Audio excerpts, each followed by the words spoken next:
Good evening, everybody, and welcome along to this edition of You Cannot Be Serious. The format is the same, and the guests are raring to go.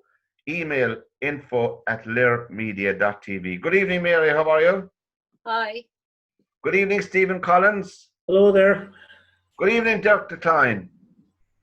Good evening, viewers, listeners, and fans.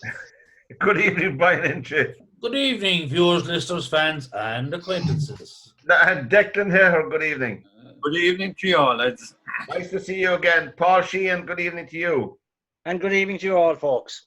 And good evening, Chris Price. Nice to see you again. Good evening, all. You didn't have a hole in one, did you? No? I did well at the 19th over the weekend. Excellent. That's the only hole I would be worried about now with the 19th hole. And the seat was comfortable, was it? Yes, it wasn't bad. Actually, it was good. It was good down. I was actually in your part of the country this afternoon and near Fermoy, so I had a nice lunch in Fermoy on the way home. Oh, were you in Fermoy? Fermoy, Farmers Town, yeah, grand old spot. Town, yeah. It's all on one side, as they say. One side of the river. Tis grand as long as it's not mallow. It's grand. Oh no! You can't be wrong with Mallow. I suppose that before we get Very marshy down there. Before we get into the program, one of the icons of Irish soccer passed away during the week. A Yorkshire man to boot, who did be very close to being Irish, I suppose, if they're English. Follow my drift. Anyway, Declan, have you any story of Jackie Charlton? Did he excite you? Was that fierce excitement that time? Well, I was in Anfield at his very last match, managing Ireland. Patrick Kluivert. He took on, we were playing Holland, remember, we got beaten 2-0 over in Anfield, so I was at his very last match. I was above in Lansdowne Road when the English wanted to take away the seat. Lansdowne Road, do you remember that? Very historic night. I remember going into a pub, the Palace Bar, in just there off O'Connell Street, and we were having a drink there early in the day, and the crowd that came into the bar, like they were National Front hooligans. And I remember having to walk through them. I said, I'd get fucking killed, but I didn't. But actually, okay. But it was funny. There was an old atmosphere around that city that night. You know, you could feel it and you could see it. I don't know. And I was just thinking, I saw Ireland beating England over in Skillman, in Characters Bar in Skillman Avenue in the Bronx. That's where I watched. I love the old soccer. You know, I'll give you a quiz question now. Sorry, I was a fierce fan of Jack Charlton. I loved the old soccer. But I saw Ireland scored 6 goals in a match, and I had to leave at half time. There's a quiz question for you. Ireland scored 6 goals, and I left at half time and I saw the 6 goals. That was under 12, was it? No, Ireland won him, and it's a quiz question. When did Ireland score 6 goals in the first half, didn't score anything in the second? Cyprus. Azerbaijan. Was it? Cyprus? I thought it was Israel. Was it Gibraltar? It was Israel. Was it? Israel. Don't be asking a question if you don't know the answer. I'm not sure. He sounds like Jeremy Clarkson now, doesn't he? I know, sorry about that. Stephen, I love that. Jimmy McGee, he's not. What memories have you, Stephen, of Jackie? Sorry? Are you? Sorry. I said, ask you, Steve, what memories have you of JC? Stephen. Oh, me? Oh, Yeah. sorry, I didn't hear it. It must be bad. First of all, it was 1988 and the win against England when Houghton scored the header. And the comments afterwards from the BBC commentators, I remember him calling the Irish team a bunch of international misfits. And of course, getting to the World Cup in 1990 was the biggest thing ever. Huge. And the buzz in town while that competition was going on was absolutely unreal. I was going down into town one day and I saw one car on the road, and it was an English reg car. It was after coming over. There was no other cars inside on the road at the time. Everybody was inside the pub watching the match. Fantastic times. Of course, I was going to leave it to last, Dirk, because your fellow countrymen were a consistent and a persistent thorn in our side down through the years, even at the time of Jack Charlton. Netherlands always had a fabulous soccer team anyway. That was because they could play football. Yeah. They weren't that great recently, though. They had a few, awful years, really. They're kind of back on track now at the moment, but they had a couple of awful years. And one thing, this is after Jack Charlton, but I'll never forget it, was September 1st, 2001. I was in Clausy's pub, all dressed in orange. What I thought the only Dutchman in the pub, and of course there was Jason McAtee, the little fecker. He felt he had to score a goal against the Netherlands and kind of kicked us out of the World Cup for 2002. Yay! At least it was a good goal. At least it was a good goal. You got tango that day. Oh, that was Jason McAtee, was it? Yeah. Jason McAtee, yeah. Just make it And Chris, what kind of memories do you have? I remember I went to 2 matches during his time. One was the 1-0 match against Spain in '89. Oh yeah. When Mitchell put the ball into his own net. I ran a bus that day up from Shannon, and it was so funny. We ran a bus up, and it was 54 the lads went from Shannon up, because that was a time when Jim, God rest him, Jimmy Rocks was able to sell the tickets in Dresco's in his sports shop. That's right. All right, if you remember. So we all queued up and Jimmy was able to get us the tickets. So I ran a bus up, and I remember coming home. We stopped in a place just outside Portlaoise, and they must have been just open, because they didn't expect 54 young lads to turn up on the night. I ended up, actually, because your one was so slow inside, I ended up serving them myself because it was that bad. And I won't make, because it was that slow, so I ended up spending half the night pouring the beer for the lads to drink away. And one of the lads, I won't mention his name, but he was actually minor hurling captain that year. And we all went back to school the following day, because we were doing our leaving cert. And he was threatened, because they heard that he was 3 shakes to the wind. He was threatened by not being involved in the Clare minor hurling team that year. And he told him, well, if you want to fucking drop me now, he says, because it was such a great night, I don't care. Yes. He ended up playing in the All-Ireland final that year. So he was good enough to do that. But in the second night, one of the best nights was in Hanover in '94. I was in Germany for 2 weeks. And about 6 or 7 of us went from Munich up to Hanover. And we kind of blagged our way into the Copthorne Hotel, where the German version of the Rose of Tralee was on. And we kind of met a few of the old players like Jim Beglin and Mark Lawrence and George Hamilton, the commentator, was there. And all I can say is it was so lucky that the match started at 6 o'clock that evening, the following day, because there was no way we would have made it if it was anywhere early. We were just, I don't even know what time I got back to my hotel. It was just Paul, two great occasions. Paul, do you think that was a golden era? Oh, it certainly was. There's no doubt about it whatsoever. I'd like to think it's going to happen again. I have my suspicions it won't. Certainly not for a very long time. Not with the way the structure of football is at the moment. It was mentioned there in the programme the other night. There's young lads here now, and if they have a skill, they're not playing in Ireland. They're gone straight away abroad. So I don't see how you can develop a team when you have players of quality scattered to the 4 winds. So I'm not expecting anything great out of them for a long time. I think we got the best of this, to be quite honest with you. I think we got the very best of them. You could be right there. Mary, what about you? Have you any little... I have two great memories tied up in everything that was great in my life. I can remember being in Bunratty Castle the night that we were on duty. It was the first show. We just finished the first show. We were watching the Packy Bonner, the penalty shootout between Ireland and no one was going back. The coach was stuck in the Shannon Shamrock because the driver refused to bring the guests down for the 9 o'clock session. So we were inside in the canteen. We were down in our knee. Clem O'Sullivan was the only one, Lord Reston, our manager, who could watch the penalty shootout. Jerry O'Brien, none of us at Bunratty that night could watch. Jerry was on his knees outside on the pebbles, praying. And I know my uncle was here in this house with my mother, and he was on his knees watching the television. He was inches away from it, and he was saying, who told that bastard he could take a penalty? Niall O'Leary never took a penalty in his life. He's useless. He's never going to do it. And when they scored, he went through the roof, and he was shouting out in the street, "I knew O'Leary could do it. I knew he could do it." And my mother had the rosary beads in her hand, and she was going through a decade of the rosaries, and a bottle of water that she had sprinkled over the television to make sure that he could score it, and she was convinced that was what was after doing it.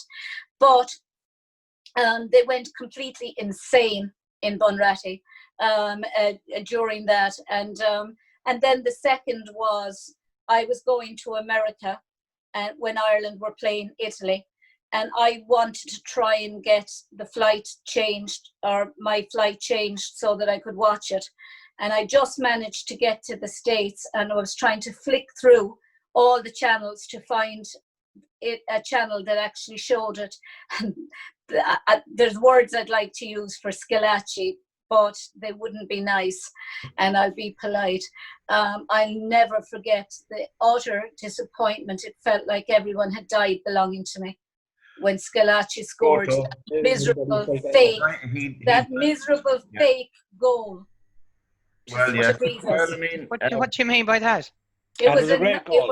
It was no way should that have been allowed. Why?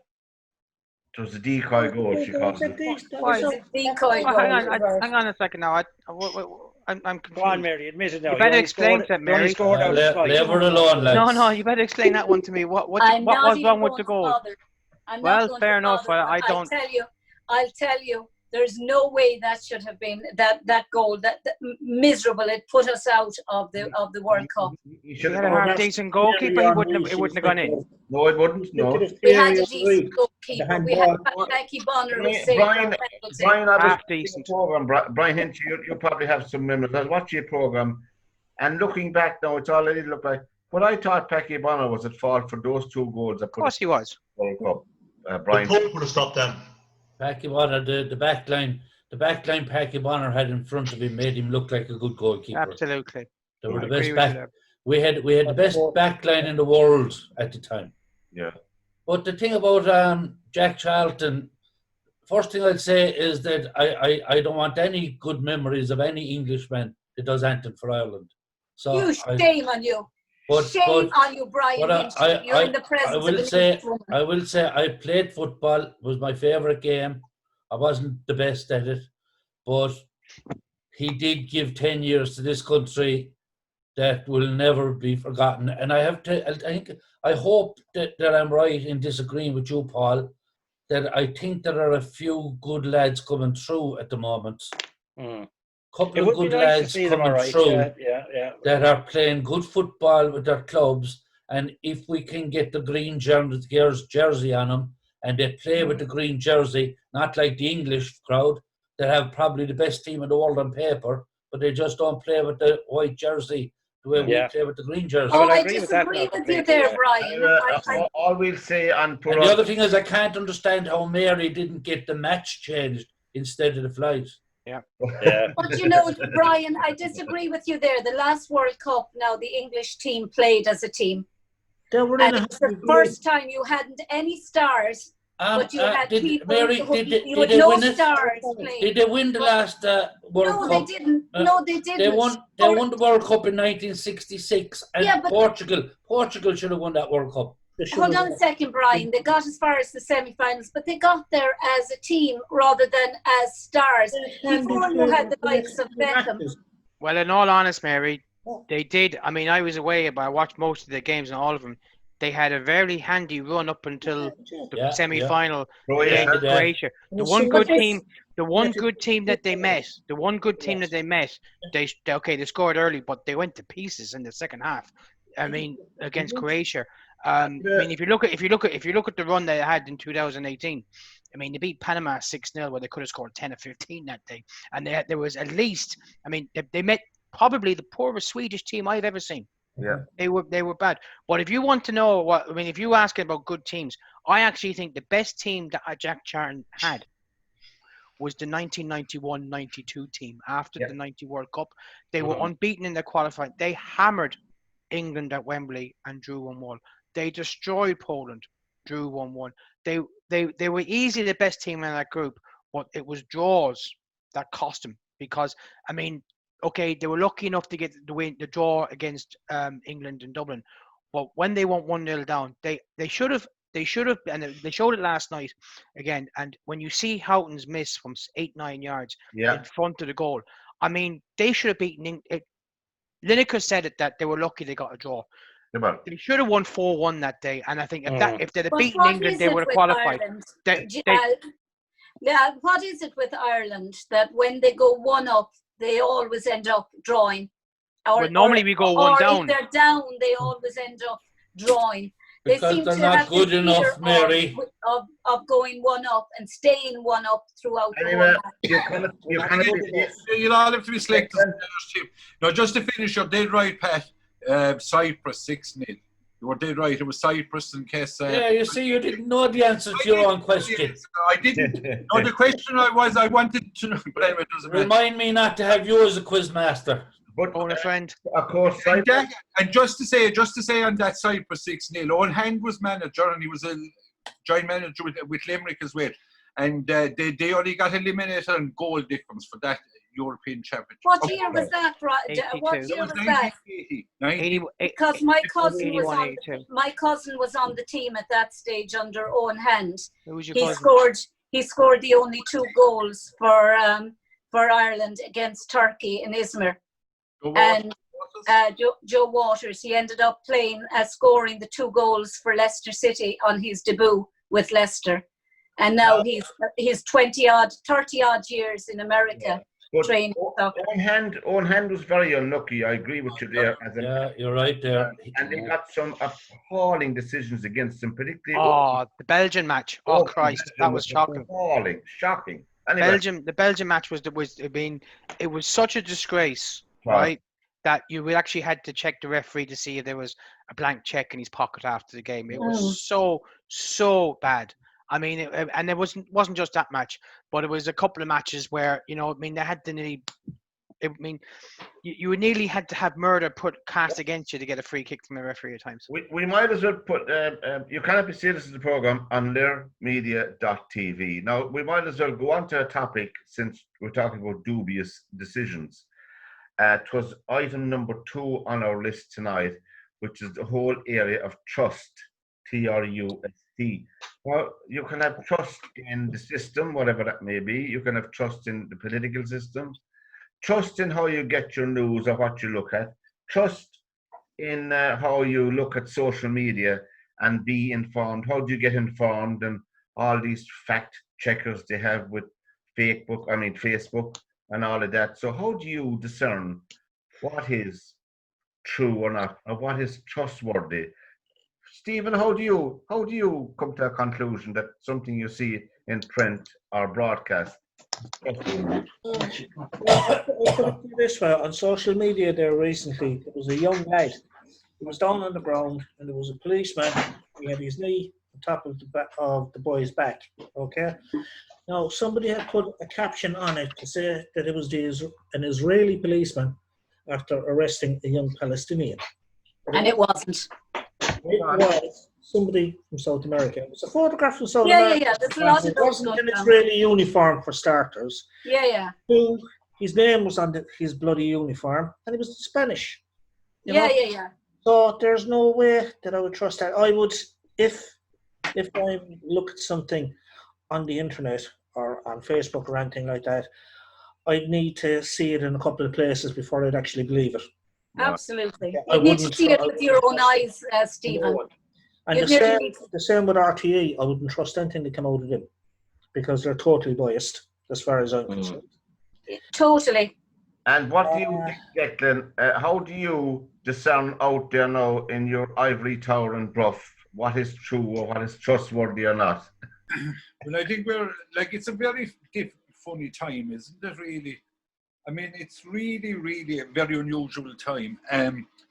Like, I suppose, you know, like down through the 70s, 80s and 90s, you know what I mean? Like, there wasn't as, you know, I mean, if you held different views, you know, it was just accepted and there was nothing much about it. But obviously now, with social media, people, you know, I mean, you know, but anyway, so social media has, first thing anyway, like the gas thing about social media is if you look up a certain type of, if you're looking up, we'll say, YouTube clips of Donald Trump, or you will constantly get the same, they feed into whatever your belief system is.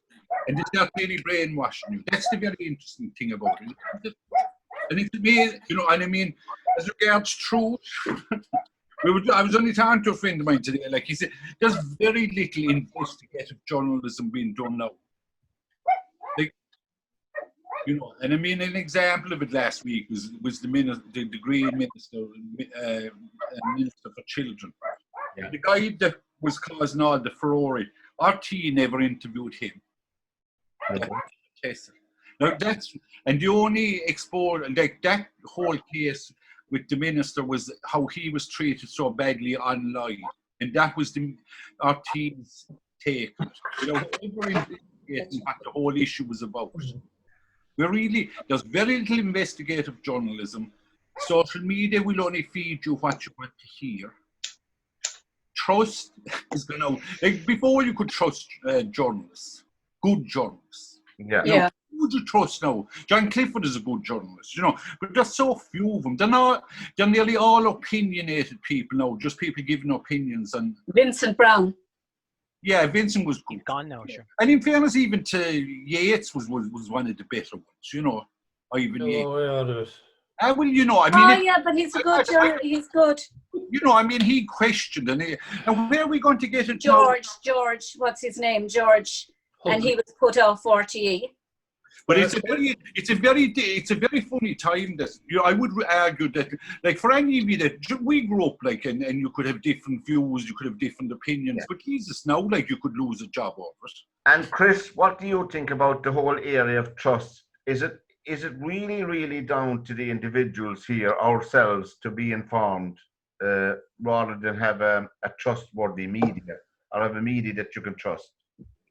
But sure, when could you ever trust the media? I mean, let's be honest with you. I mean, I grew up in my first formative years were in England, where you had polarized views. Even then, you had the Sun had one view, the Mirror had another view, the Guardian would be seen as probably the same, and then you had the Daily Mail, Express, and all that. You know, the Independent came later on and was probably middle of the road.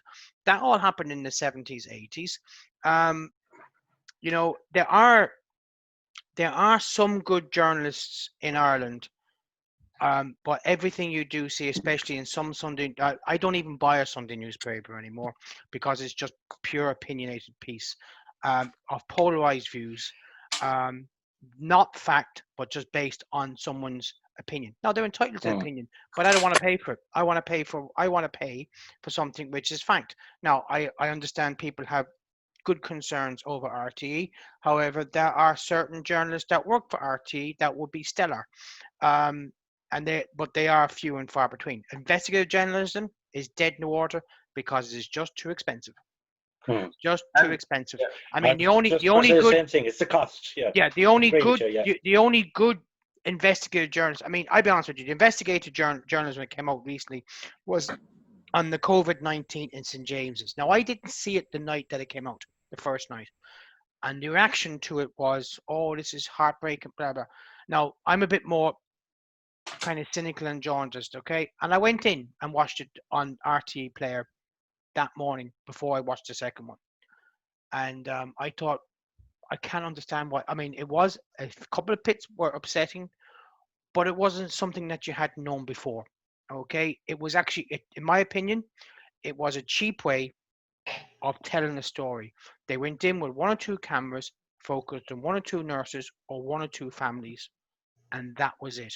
I mean, when you look at what they did in Italy when it first came out, they basically went in and they went hammered down to show everybody the full effects of having one of these ventilators stuck down your throat and the pain that it causes.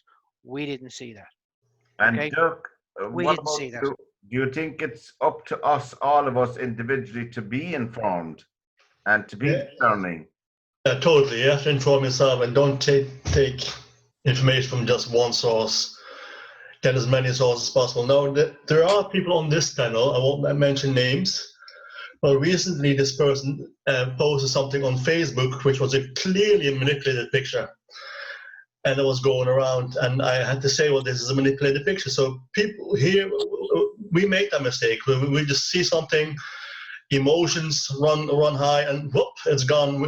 We share it without checking if it's a real thing, and we have to be very careful for that, especially us now as well, since we hope to be some sort of seen as some sort of broadcaster. So, but Yeah.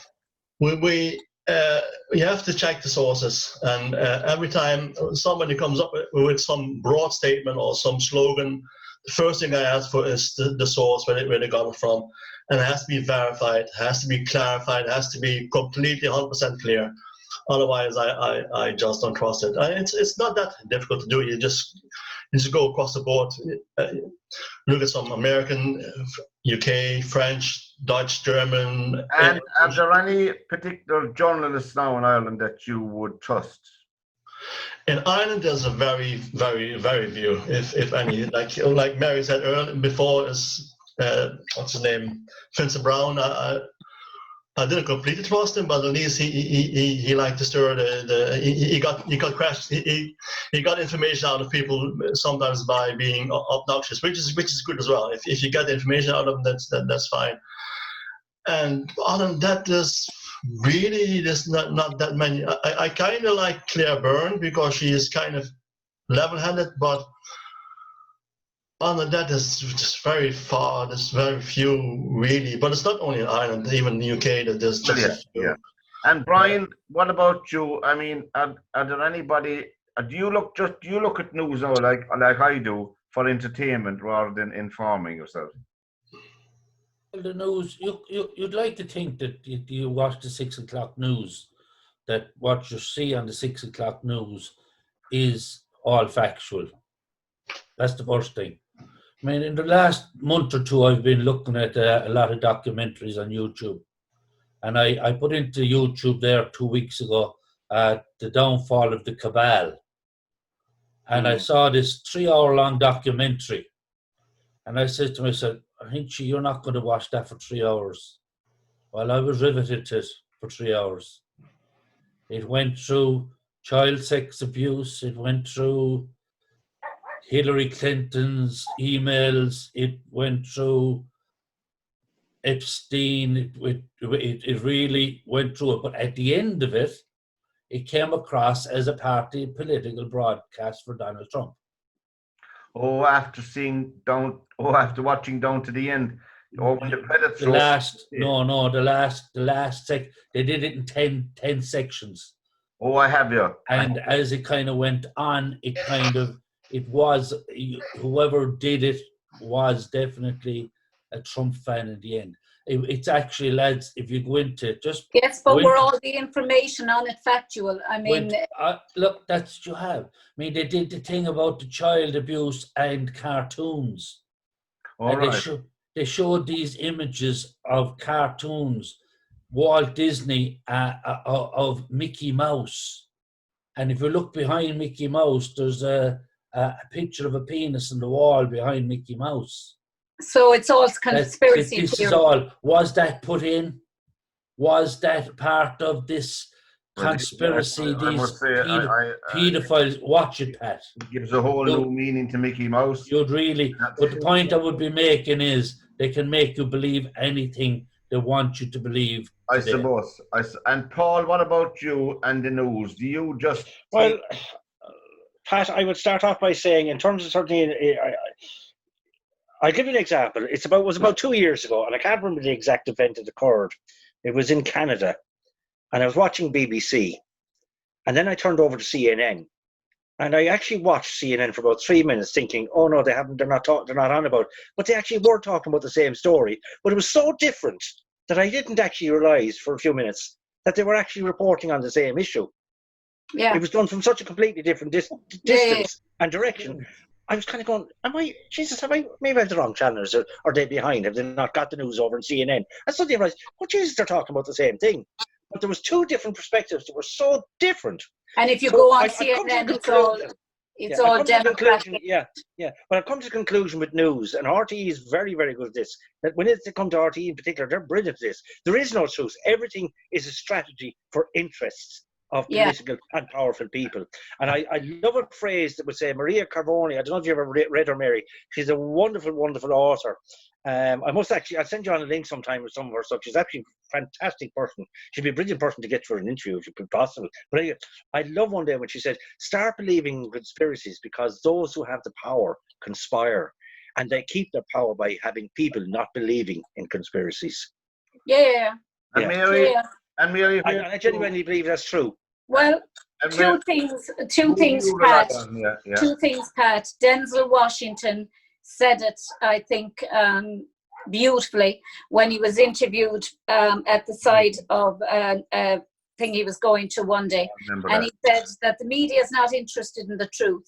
He said the media is just interested in being first. With the story. First with the story. It matters little whether the story is right. They can afford afterwards to say, oh, we'll pay out. We've made a mistake. We're very sorry. Actually, Mary, sorry, can I cut across you there just once? Can I give you one very classic example, only very recently? It happened somewhere in the States. I think it might have been in California. But there was people on a highway protesting, and they got run over by a car, right? And Fox News had it and cut it, and then went on to start talking about people attacking black people, right? This person in the car, in his white SUV. But what they didn't show was the full clip, which was shown about a half an hour later by CBS. And it showed that the person getting out of the car was a black guy with a gun who then turned around and started shooting into the crowd. Yeah. Yeah. It's just what they did was they cut creating the news item to suit their narrative. Yeah, they're creating a narrative. That's what I was just going to say. But Denzel was actually 100% right, because it didn't matter, and it doesn't matter to many of the newspapers and the news stations. What matters is that they're first to get the news out. They can afford, and if somebody is poor enough and can't afford to fight somebody like Fox News or Sky News, that's the story that will have gone out. That's the story that will have stuck.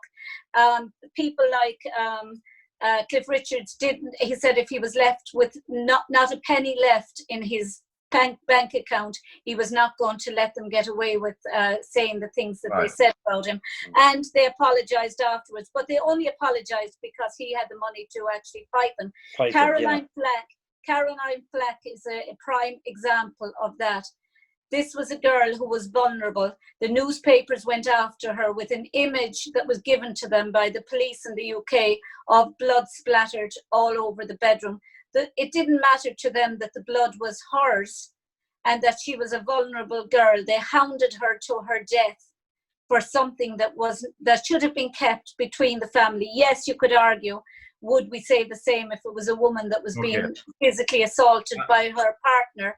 And we would expect that when her partner asked them to keep it out of the news, it wasn't any of our business. But sorry, Pat, let me finish, please. Yeah, go on. That had nothing to do with us. It should have been properly investigated first before it was ever before it ever went to court, number one, but before it ever hounded a person to actually take their own life. Well, I have to be responsible. I contend myself that nearly all the news media, nearly all the news channels we look at, anyone that's commercially driven, to me, well, that's my own opinion now, not the opinion are not to be trusted. Because but Pat, we're commercially driven. Our stations commercially driven. But I told disseminating news. Hey, hold on. I'm talking about news channels. Now, PBS and NPR in America, in my opinion, have some excellent reporters that's left there with them on PBS and NPR. I'd always look into their frontline program and all of that myself. RT, unfortunately, here in Ireland, is claiming to be our public service broadcaster, but it's not a public service broadcaster because it doesn't derive its money from public service broadcasting. And once it's dependent on non-commercial or on commercial money, commercial sponsorship, they're lost. There are maybe one or two fine reporters in the organization, but a lot of them are gone. A lot of them A couple. And as mentioned earlier on, sorry, Dirk, as mentioned earlier on, there's a cost issue there as well, Pat, in terms of, say, investigative journalism is expensive. Yeah. And a lot of stations, No, I wonder will there be won't a pay for camera? that. I wonder will the RT investigate over 1,000 people that were left to die in nursing homes and go in with their No, they won't. there. No. And They're doing it tonight. They're As doing any it tonight on prime time. Yeah, as any public service broadcaster, what their all should do. A couple of weeks ago, Pat, and this is a simple example on RTE. Now, one of their high-profile reporters, George Lee, yeah, he was reporting on COVID, and throughout the whole bulletin, he was saying COVID ID. He didn't say COVID-19, COVID ID. I'm thinking, is he going to cop on that he's making a mistake? He didn't, and no one was calling him out, and he just left him off. I mean, these are well-paid people. They can't even get a simple thing like that right. And I've heard them saying it a few times, even after as well. A simple thing like that, they can't get it right, and we have to believe them. I was visiting my dad the weekend, and normally I don't get to see RT news, and I'm not anti-RT. I like some of the stuff they do, but their 6 o'clock news is abysmal. But my dad, you could set the clock at my dad in that generation. He's 98. You're trotting after him. So we watched the 6 o'clock news together, and I was aghast at the thing that they put out as news. It was just abysmal. Saturday and Sunday this weekend. I don't know if you see it all. And I said to my dad, if you're watching the 9 o'clock news tonight, please let me know so I can go to the kitchen and make you a sandwich or something, you know? You see, Pat, the problem you have there is this, right? Is that RTE, right? And I know they have a dual funding role where they get it from the government and they get it from commercial, okay? Because we are a small country. Yeah, we're a small country. That's what it is. But they have consistently said it for the last 4 or 5 years that the amount of money that they have available for news is less and less and less. Now, we all know they're paying big salaries to small percentage stars, okay? But the biggest problem I feel when you watch that news is, now, I can understand Dirk's frustration when a guy who was supposed to be one of the best broadcasters in the country, when I say supposed to be, that's when you're working for RTE, you're supposed to be, gets the name of the virus wrong. I can understand your frustration of that. Okay, but that was an example. I hear this all the time. Yeah, that was just a very clear example to me. But my biggest frustration with, and it happens so much on Virgin News, it happened in Sky, it's happening in BBC, and it's now happening in RTE, is that if you look at, say, Ireland AM in the mornings, okay, it used to be on from 7 to 10, and to be honest with you, it's a magazine show that thinks that they have 1 or 2 people. The biggest demise of that show was Mark Cagney going, because now you have fluffy presenters who every day are being photographed in whoever is sponsoring their clothes for that particular day. Yeah. And that's all they seem to matter with. Yet when they come on and do news programs, they are completely out of their depth. But the biggest problem and the biggest frustration I have is that when you ask a question to like the likes of Terry Prone or to one of the guys that they have on in the morning's review in the paper, they would take about 2 minutes to ask a question and give them 30 seconds for response. And they say, you have to finish because we run out of time. Well, hang on a second. I would rather you spent another 2 minutes than see some dolly bird walking on a fucking catwalk, showing whatever little words are coming on. That's what I want to watch the news program for. So they're either pretending just to pan it out, are they pretending to just show news just to make them to have to be part of the broadcasting remit that this is, well, like the story years ago with RTE Radio 2 was they had to have 20% Irish music content. Okay, so are they telling people, we'll do a news report for 15 minutes, I'll ask the questions to pan it out and give you only 30 seconds, which means you have no chance to answer my question? That is so frustrating to watch. Yeah. And Declan, I don't know about you, Declan, would you agree with me here? I think Sarah McInerney has been a breath of fresh air on RT Radio in the mornings. Don't agree. I'm listening to her she's definitely a big improvement in Sean O'Rourke. No, Anyway, totally disagree. Totally agree. I disagree with that for a fact. She was You a must lot have better very, when you she must was have with very expensive Virgin. headphones. will she get the job? No, I hope not. I think she's abysmal, Pat, to be honest with you. She's abysmal. She was abysmal with News Talk years ago when she had the other guy that was on in the breakfast morning program. She asked the most inane questions. Yeah. I mean, she had Simon Coveney on recently talking about the budget or about Plan A or whatever. Sean O'Rourke gave political broadcast to Leo Varadkar and Micheál Martin on our prime station without question. Hang on a second. No, you asked a question. The question was about Sarah McInerney. Yeah. She then turned around and said to Simon Coveney, "Have you got a plan B or have you got a plan C?" I mean, nobody has a plan B or plan C at the moment. I mean, that was just a stupid I question. know they wouldn't have.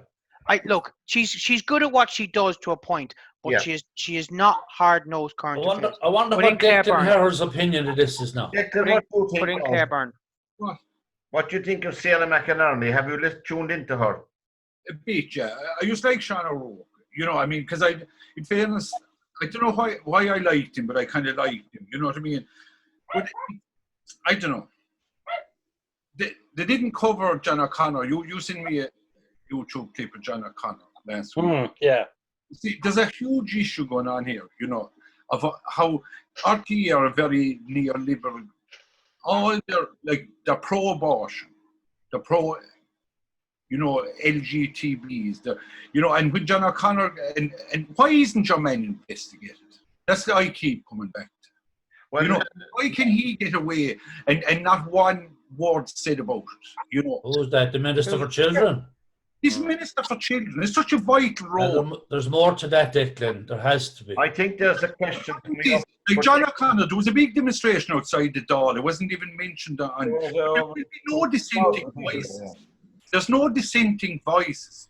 Like if you were pro, like, you know, I mean, this is like there's a kind of a whole agenda going on with our T-shirt. Like, Jesus, like it's non-stop. You know, it's pro this neoliberalism and one dissenting voice. And I'll tell you, if you said all lives matter, you'd be nearly kicked out of. You know, I mean, this is how dangerous it is. There's people over in America, if their wife said all lives matters, their husbands are getting sacked. Imagine that. Yeah, but sure, there's a woman killed there yesterday, a young mother, 25 years of age, because she happened to say to somebody, all lives matter, and they shot her. Look, Mary, can I just say something to you? I was, as I said, visiting my dad, and I had to sit through some soccer matches as well. Well, the only one I enjoyed, of course, was Sheffield United beating Chelsea. But when I saw grown men kneeling in one knee before a soccer match, lads, I said, "This the hell with this is what is this." Pat, they're just pandering to the do-gooders. That's what's happening in this world today. Am I pandering to the do-gooders. I don't think. Can I just say, I don't see anything wrong with standing in solidarity with people who have struggled for centuries. But there's a lot of people doing all of this who are very, very rich people, and they're very successful actors and actresses, and they've earned a lot more money than you or I or anyone.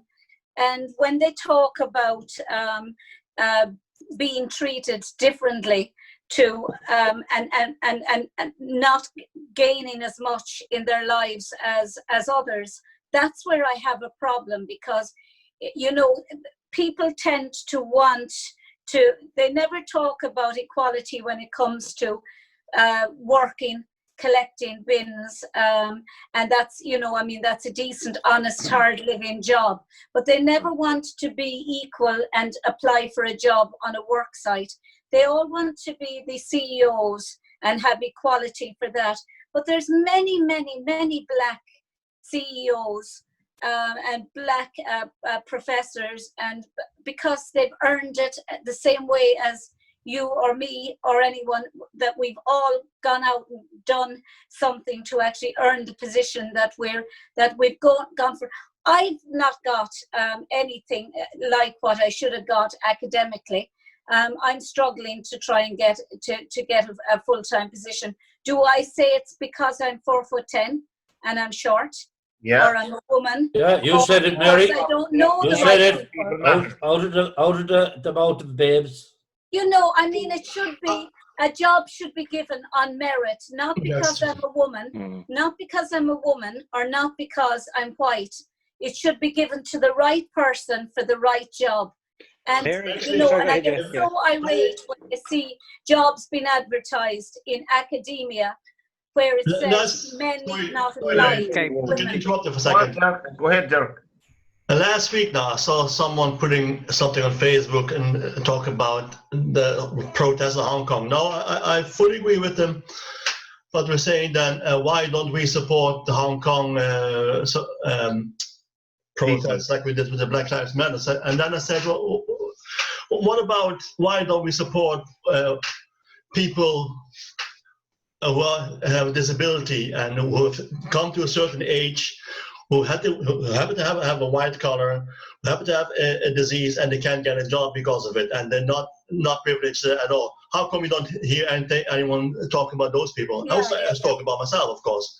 Yeah. But I mean, if I got so fed up when people start talking about white privilege. So That's it, Dirk. I mean, I don't feel any more privileged than anybody else. I'm white.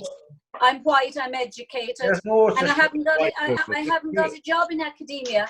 So where does that leave me? Yeah.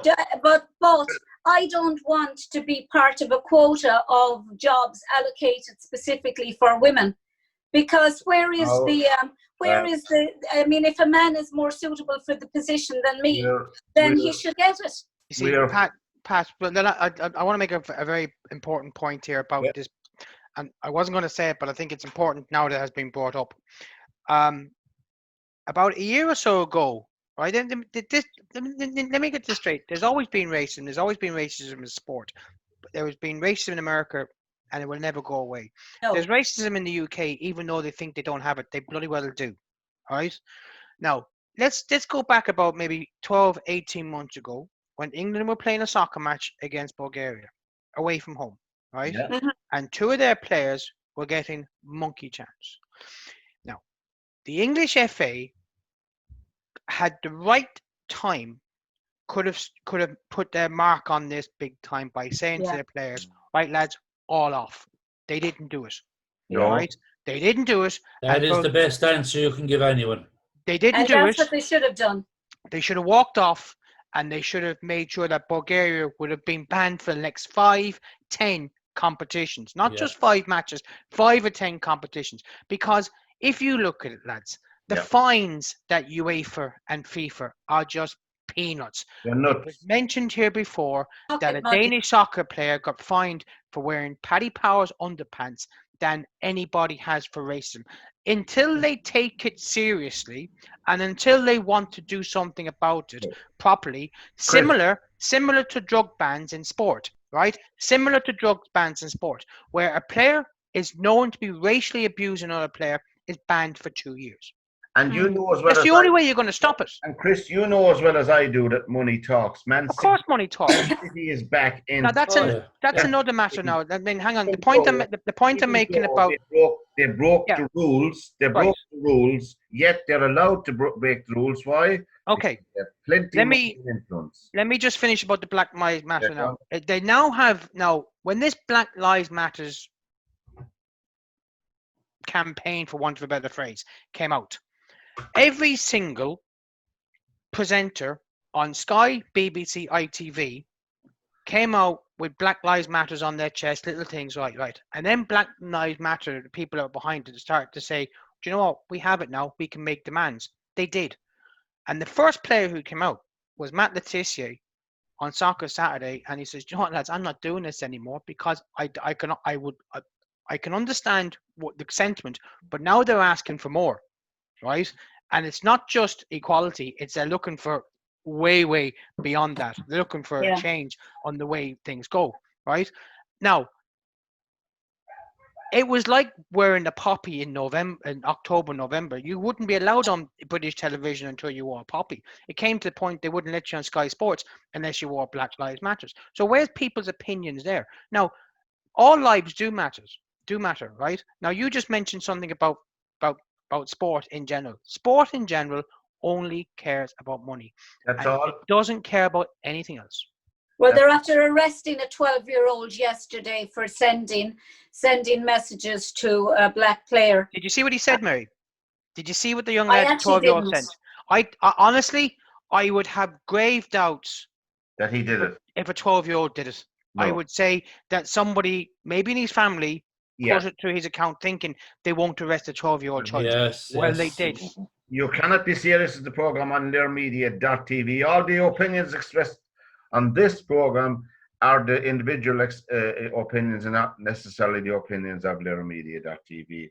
We're it's right not. out of time. Look, we were going to talk about our favorite Olympian and all of that. We only have a couple of minutes, and it doesn't have to be the person who won the most medals or who competed the most times. He's just an Olympian that maybe has stood out in time.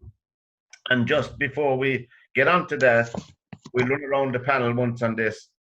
I just want to let you know, you probably looked it up yourselves, total medals won by the Republic of Ireland to date are how many? 18. 31, isn't it? 31 yeah. Olympic medals, Okay. and 16 of those have been in boxing. 16 of them have been in Yeah. boxing. And all the rest are distributed over athletics, swimming, sailing, rowing, and equestrianism. And our very first one, Pat, actually was 1928, wasn't it? It Yeah. was Amsterdam. Pat O'Callaghan, I think is how he Pat pronounced it. O'Callaghan, the hammer. Yeah. He came The from hammer thrower. down the road, down in Bantier he came from. That's it. That's it. Now you're a good man. Is Yes. he a Corkman? He won, absolutely. He won 2 Olympic gold medals, He won again in Los Angeles. That's Yeah. right. He did indeed 4 years later. 28 and 32. He threw Yeah. 168 feet 7 inches the first time, and he threw 177 feet 11 inches the second time. My mother-in-law did that. My mother-in-law did that in a temper one night. Will you stop? That's nothing. I did that after drinking 30 pints one night. That's it. Now you're a good man. There you are. And Well, apart from Sonia O'Sullivan, who I think was just an absolute credit to this country, and arguably done out of her Olympic gold by a woman whose car was found to have drugs in it yeah, afterwards, and the medal should have been taken off her and given to Sonia O'Sullivan like it was done to many other athletes. Apart from Sonia O'Sullivan and our own Katie Taylor, I think for me, the most amazing athlete was Haile Gabriel Selassie. well, of course, we're talking about Irish Olympians, but I get your point. Oh, Mary. you did? I didn't actually hear you talking about Irish. Anyone Sonia else? O'Sullivan. Stephen, what about you? Any name Katie jump out at you? Taylor. My favourite, Katie Taylor, without a shadow of a doubt. Yeah. Yeah, Of everyone else. I mean, she had 6 World Cup gold consecutive. She had 5 consecutive World Cups. She had 6 at European level, and she Yeah. won a gold in the Olympics as well, in the lightweight division in 2012. yeah. And of course, we can't forget the 2 boys from Cork, the 2 rowers from Cork. Not even tops them. She's my Oh, favourite. she is. She's Declan, what about spectacular. you? Anyone spring out to mind for you? Well, I think John Tracy's coming second in the marathon was a huge case. Wasn't it? Yeah. And I'll never forget it, watching it in, I think it was about 1 in the morning or 12 or something. Los Angeles. Yeah, I remember running up to my sister to say, come down. It was an amazing, I remember that, like, I loved all the other athletes, of course, but John Tracy's, there was something special about it. And we weren't winning much that time, Yeah. No, and Declan, do you remember I said to you earlier about my cousin playing soccer for Ireland? His grandfather was the president of the NACA, the National Athletics, or a National Association of Cross Country Athletics. He was life president of it, and he was president at that time. And I always remember the excitement on his face because he knew John Tracy and he had seen John Tracy as a child all the way up. And Joe was to do cross-country athletics and took up soccer instead. But the joy on that man's face when he saw John Tracy win, or get seconds. And just to finish, just on Mary's, and we had a huge day, do you remember in Limerick when he won the World Championship? Yes. Yeah. in the race course. And all the crowd Yeah, came yeah. in. He could hardly finish the race. There were so many people in around on top of him. But that was a great day. A wet day in the A Green wet Park. hockey day. And Dirk, what about you? I know you've had a lot of Olympians in the Netherlands, but can you pick out one or two in Ireland, or does anyone stand out for you? Well, I can pick one, and I know I'm going to get slated for it because I mentioned her before. She was short swimming, but I'm not going to go there this time because You don't want to there make might be it back. controversial. Well, even though wasn't she her won husband fair and done? square. No, hold on, go on. But I would actually go. The only one is silver, but it's the Sullivan brothers because Yeah. my kids they like rowing as well, and they actually have done a lot for Rhode Island, and then it's actually has become very popular now. The one thing that kind of annoys me in Ireland is that people often talk about people you got 4th or 5th in the Olympics. So that doesn't matter. If there's no medal, you might as well not go to the Olympics. You should be going for a medal. But Dirk, we're a tiny country. For 4th or 5th place for medals. Eamon Coughlin, as you know, came 4th twice in the Olympics, and of course in the World Championships in '83, but 78 and World indoor champion. Yeah. 2 or 3 times, you see? He won nearly everything except the Olympics. Just goes to show we just like running around inside the Yeah, we're pub. talking about Olympians here. Anyone spring out to you, Paul?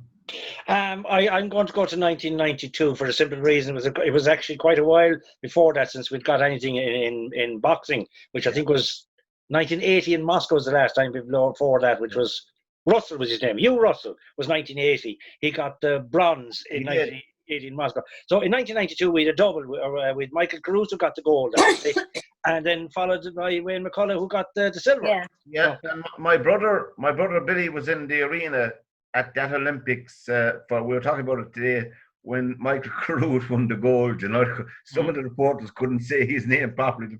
Or UTH. They couldn't work it out. Michael, they were all saying Michael. But that was great. I like to go back to the first man ever to run under 52 seconds for the 400 meters high hurls, and that was Bob Tisdale. Of course, Bob Tisdale won the gold in the 1924. I was down here, lads. It's all right. 1932, I think, isn't it? 32 Olympics. Do you know the story behind that race, Pat? And he knocked the hurl. I do, and they didn't recognise They wouldn't give him the world record. Yeah. Because he knocked a hurdle down. Yeah, but it was Irish. Pat, who forgets Cian O'Connor? I mean, arguably, Cian O'Connor's horse was found to have been doped, and his medal was taken off him. His gold medal. The horse did all the work there now, Mary. You were giving out to me about Michel. Recreational drugs now, Mary. No, but hold on a second. It doesn't matter about his horse. He is responsible, not the horse. Yeah, but hold on a second. He came back in the fall. The horse didn't go into the chemist and buy the drugs himself. Mary, Can I finish? According to Tommy. Sorry, can I finish? He came back 4 years later and won a silver. Yeah. Apparently, according to Tommy Tiernan, they were recreational drugs. He proved that, horse show jumping is as much about the person getting the horse over the fence as it is about the horse being good enough to get over the fence. But anyway, I think he showed his true resilience. But one of the nicest. Do you ever remember the blood tests wherever they went? Yeah. Do you remember that? I don't know. They were testing the horse. They brought the bloods up to where was it? Someplace in there or something, and the bloods went missing. But the same happened, didn't it? Sorry, was that not an ad for Kerrygold? No, or was that the horse to France? Second, the horse to France. one of the nicest Olympic winners, in my opinion. I don't know. Do you remember? Declan is trying to finish there. No, I'm just saying they should have taken the medal off the horse, not Cian. Yes. Yeah, exactly. Yeah. Anyway, I'm saying. Sorry, can I just give you one quick one, Pat, just before we go? I don't know if you know, but those art competitions were part of the Olympics at one stage, from 1912 to 1948. And a guy called Jack Butler Yeats, there's one for you. Does that name ring a bell with anyone? Yes, he won the silver medal in 1924 for mixed painting.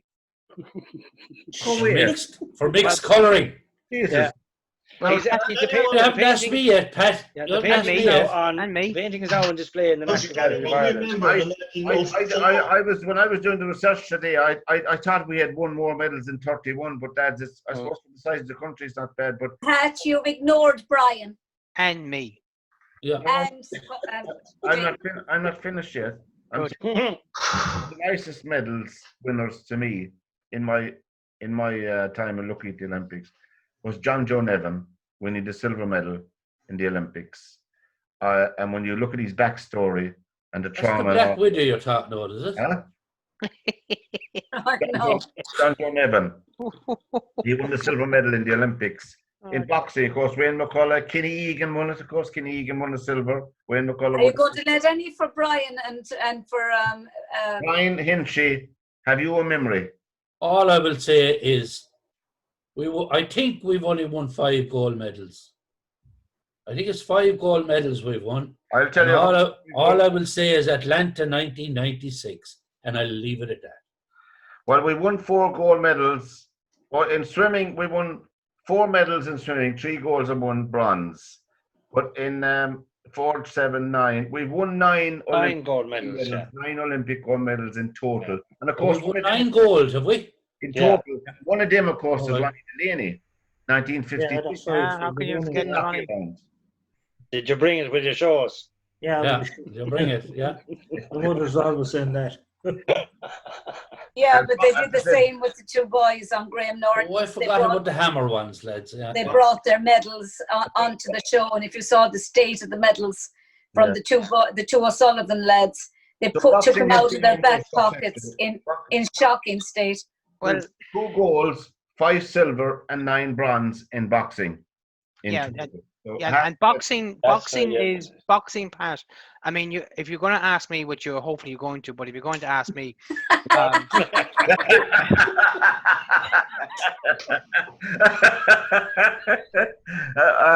somebody came in there. Only Chris, go ahead. Sorry, Chris. probably if you think about the best person who was behind the scenes was Billy Walsh, Absolutely. right? And and you can see that when he left, that it did kind of go down a bit, right? Now you have to remember that to win, you say how many medals have we won in boxing? You said 9, 16. 2 goals. 16, 16 total. Lads, you have to remember that every single one of those fighters had to nearly defeat either a Russian or a Cuban Or an American. or an American to get those medals. And you're talking about the big 3. The Yeah. Cubans do everything in the boxing. The Russians do everything in the boxing. Yeah. And the Yanks looked at the Olympics as a cornerstone, right, to go into professional, right? You look at the best boxers ever, right? The vast majority of those world champions, going back in when there was only like 4 weights or whatever, or 8 weights, sorry, they were all Olympian champions, okay? You're talking about big box office budgets. And Ireland Enormous, yeah. had huge, nothing compared to what they were. And it was Billy Walsh who got in the Cuban trainer, Yes. right? Yeah. Which was at that stage for Ireland Phenomenal. a vast amount Very of big, money that yeah, he was yeah. paid for. And to be able to produce that success for a country this size was Yeah, phenomenal. and look what they did to him. Exactly. Chris. But if you ask, that's my favorite, right? Billy Walsh, my favorite. But I always loved your man, the runner, Yifter the Shifter. Mirit Shifter. Right? Mirit Shifter, Yifter the Shifter. What part of the island field was he from? He shifted fairly quickly, put it that way. But he was beside the cathedral. I think he was Kenyan, right? He was Kenyan, but nobody knew his age. Was he? What was his no Mirit Shifter. Yifter the Shifter. Yeah. But tell me this, Pat, if you can find out how many of the 16 boxing medals were won by travellers? Off the top of my head now. 1, I think. Off the top of my head. If you go through them now, a lot of them came from the travelling community. 3 of them, I think, but don't quote me on that. We'll look it up for the next night. But I think. By the way, does anyone remember the 1904 Olympics? I was there, I was there. No, Yeah. Actually, there's the one sport. Pat had a season ticket. I expected some medals to be in for hurling. That's the only time the hurling was actually in the Olympics. Shut up, you.